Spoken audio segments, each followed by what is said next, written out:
ایک درود مخصوص ہے 313 مرتبہ تلاوت کیے جانے کے اعتبار سے۔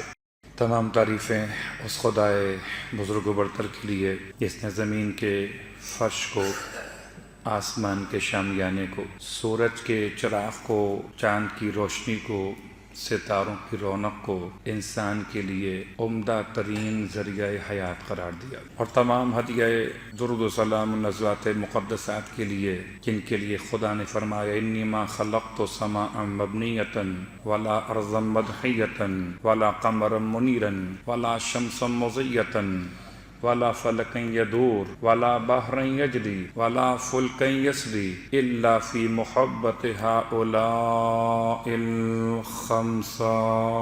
الحمد للہ الذی جعلنا من المتمسکین بالقرآن العظیم وجعلنا من المتمسکین بولایت علی بن ابی طالب علیہ السلام وجعلنا وإياكم إن شاء الله من الطالبين بالثأر الحسين مع وليه الإمام المهدي من آل محمد علیہم السلام۔ سامعین گرامی قدر، شکر پروردگار عالم کے ساتھ کہ اس نے ایک مرتبہ پھر اہل قبور میں شامل کیے جانے سے پہلے ایک رات اور زندگی بڑھا دی ہے، ورنہ کون جان سکتا تھا کہ پچھلی یعنی کل کی مجلس اعزا کے بعد کون اہل قبور میں شامل ہوگا اور کون اہل قبور کے حق میں دعا کرنے والوں میں شامل ہوگا۔ اللہم ادخل علی اہل القبور السرور۔ خدا کا بڑا احسان ہے کہ ہمیں دعا کرنے والوں میں شامل فرمایا ہے۔ پروردگار کے لطف و کرم کے ساتھ، اس کے احسان کے ساتھ کہ مالک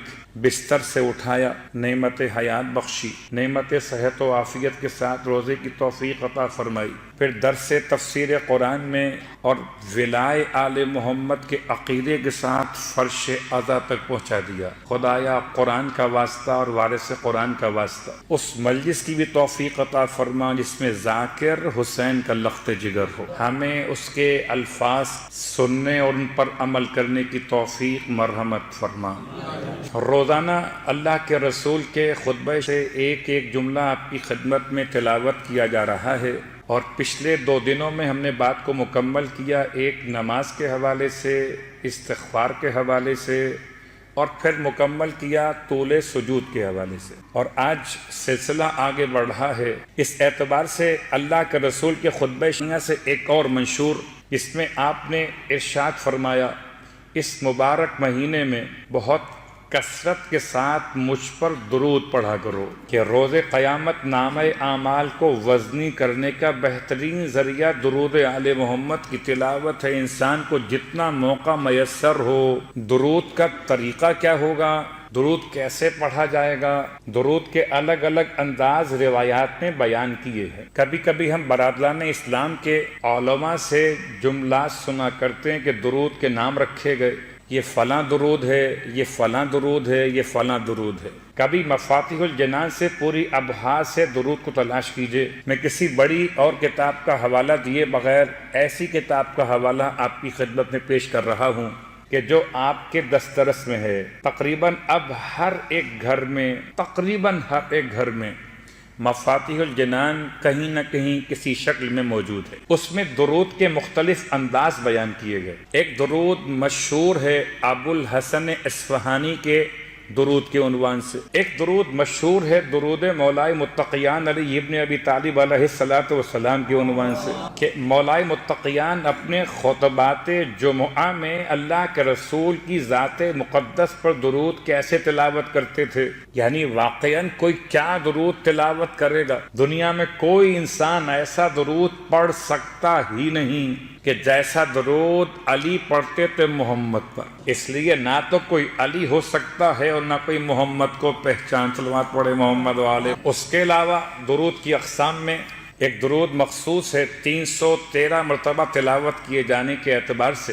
اس کو حضرت جبرائیل امین علیہ السلام نے حضرت یوسف علیہ السلام کو دوران زندان تعلیم فرمایا تھا۔ یا رب محمد و آل محمد، یا رب محمد و آل محمد صلی علی محمد و آل محمد و اجل فرج آل محمد. یہ درود مخصوص ہے 313 مرتبہ تلاوت کیے جانے کے اعتبار سے. جب حضرت یوسف علیہ السلام نے زندان میں درود پڑھنا شروع کیا تو خدا نے ایسی رہائی عطا فرمائی کہ کہاں قید خانہ اور کہاں تخت مصر، میں کہوں کہاں تختے کی منزل اور کہاں تخت کی باتیں. صلوات پڑھے. ایک درود مخصوص ہے جناب شہزادی کونین کے حوالے سے. اس میں کوئی درود ہو مولا حسین کے نام سے ہو کہ پورے چہاردہ معصومین کے نام سے الگ الگ صلوات کے انداز ہوں. درود شروع بھی ہوتا ہے ختمیہ مرتبت کے نام سے، اللہم صلی علی محمد. اب یہاں پر لوگ پریشان ہو جاتے ہیں اور گرچہ یہ بات بہت سطحی انداز کی ہے لیکن کیا کیجئے پھر بھی بیان کر دیتا ہوں کہ کون سا درود پڑھنا چاہیے. اللہم صلی علی محمد و آل محمد یا محمد و آل محمد. درود تو دونوں ہی آل محمد کے لیے ہے، یہ بھی آل محمد کے لیے ہے اور وہ بھی آل محمد کے لیے ہے، بس ذرا سا پڑھنے کا انداز مختلف ہے. جیسے آپ تشہد کے بعد تشہد کو مکمل کرنے کے لیے جس طریقے سے درود پڑھتے ہیں وہی سب سے افضل طریقہ. صلوات پڑھے محمد و آل محمد. ساری قسم کی جو درود کے بیانات ہیں وہ تو سامنے نہیں آ سکتے. اب آئیے، اور ہر مشکل کے حل کے لیے درود سے بہتر کوئی تعویذ نہیں ہے، درود سے بہتر کوئی چلہ نہیں ہے. چلہ مطلب 40 دن کا عمل. درود سے بہتر کوئی اور وظیفہ نہیں ہے. بس کمال کی بات یہ کہ انسان ہر مشکل کے حل کے لیے بعید نہیں کہ بے زبان حیوانات بھی انسان کے حق میں گواہی دینے لگیں درود کی برکت. تو اس ماہ مبارک میں اللہ کے رسول کے خود ایک جملہ، اس کے بعد نمازوں کے بیان سے پہلے آج دل چاہتا ہے کہ ایک جملہ آپ کی خدمت میں تلاوت کر رہا تھا دعاؤں کے چیپٹرز کو، ادعیہ، اور صبح سے شام تک مائک پر بیٹھے ہوئے بس یہی اعلان کرتے تھے کہ آؤ اور جنت کا مکان لے جاؤ. فلاں صاحب آئے 5 روپے دے گئے، جنت کا مکان لے گئے. ایک انداز تھا لوگوں کو متوجہ کرنے کا. جنت کے مکانات کے خریدنے کا طریقہ، ایک شخص ہے کہ جو خدمت امام جعفر صادق علیہ السلام اور آ کر مولا سے کہتا ہے، مولا سے کہ مولا میں جا رہا ہوں حج کے لیے، یہ 10,000 درہم میں آپ کو دے کے جاتا ہوں، مولا آپ اپنی پسند کا کوئی مکان میرے لیے دیکھ لیجئے گا. 10,000 درہم دے کر وہ امام کو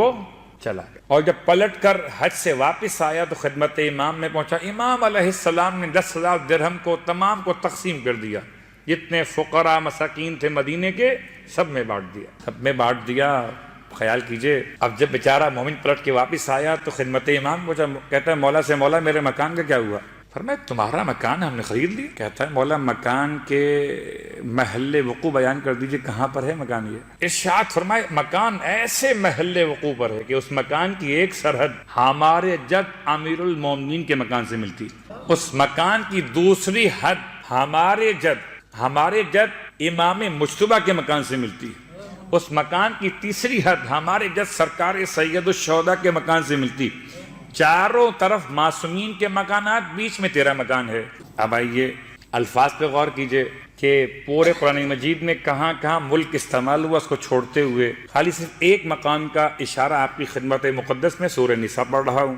الفاظ کیا ہیں؟ آیت نمبر 54 کے ام یحسدون الناس علی ما آتاہم اللہ من فضلہ. تو کیا یہ حسد کرتے ہیں؟ ام یحسدون الناس علی ما آتاہم اللہ من فضلہ، اللہ نے جو ان کو عطا کیا ہے کیا اس پر حسد کرتے ہیں لوگ؟ فقد آتینا آل ابراہیم الکتاب والحکمہ، پس ہم نے تو دے دیا ہے آل ابراہیم کو کتاب بھی اور حکمت بھی. وآتیناہم ملکا عظیما، اور ہم نے انہیں ملک عظیم دے دیا ہے. تو ملک عظیم کیا ہے اور ملک کبیر کیا ہے؟ وَإِنَّكَ لَعَلَىٰ خُلُقٍ عظیم کیا ہے؟ اور جب اکبر کہے کسی لفظ کو کبیر تو پھر کون بتائے سوائے امام جعفر صادق علیہ السلام. مولا آپ بتائیے ملک کبیر کیا ہے؟ کہ ملک کبیر کا مطلب کہ فرشتے روز آئیں گے سلام پیش کرنے کے لیے. ملک کبیر کا مطلب کہ نعمتیں ہی نعمتیں ہوں گی، جو وہ چاہیں گے وہ نعمتیں حاضر ہوں گی. ملک کبیر کا مطلب کہ پروردگار عالم کی طرف سے آل محمد کو جو جنت عدن میں جو عطا کیا جائے گا وہ ایسا ہوگا نہ کسی آنکھ نے دیکھا ہوگا اور نہ کسی کان نے سنا ہوگا۔ تو ملک کبیر کی وضاحت میں امام نے تمام باتیں بیان کی۔ تصور کیجئے اگر خدا حضرت سلیمان ابن داؤد کو دنیا میں عطا کرے ملک، تو جناب سلیمان خدا کی تعریف بیان کر رہے ہوں، تو خدا کیا عطا نہ کرے آل محمد کو وہاں پر وہ مقام؟ گرچہ یہاں پر بھی زمین کس کی ہے؟ آل محمد کی۔ بس فرق اتنا ہے، کوئی سروں پہ حکومت کر رہا ہے اور کوئی دلوں پر حکومت کر رہا ہے۔